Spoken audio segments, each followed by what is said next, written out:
Welcome back to Indiana News Desk. As the so-called education session gets closer to an end, the General Assembly is finalizing a number of education bills to send to the governor's desk. One of the major decisions the legislature is debating is how the state funds school districts. Another is whether to keep Glenda Ritz the head of the State Board of Education. StateImpact Indiana's Claire McInerney joins us now to explain more about the legislation.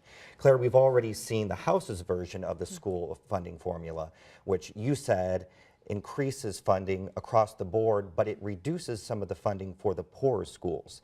This week, the Senate version came out. What's different? So the Senate kept the across-the-board base raises the same, but when it comes to those poorer schools, they didn't take as much out. So what the big difference is how they're calculating what low-income students get money. The House's version only funds students who qualify for free lunch. The Senate one would include children in foster care and who use food stamps and other welfare benefits, so expands out who qualifies for that money. So does that mean those that are in school districts that have more poverty would get more or less funding?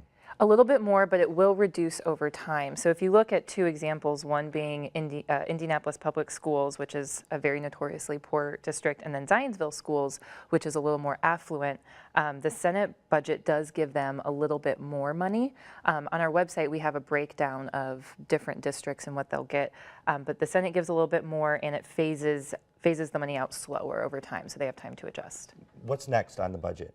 So it goes to the full Senate floor next week for amendments.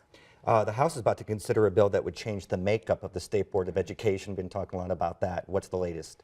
So a bill passed this week that will essentially remove the current state superintendent as chair and allow the board to elect from its ranks its new member.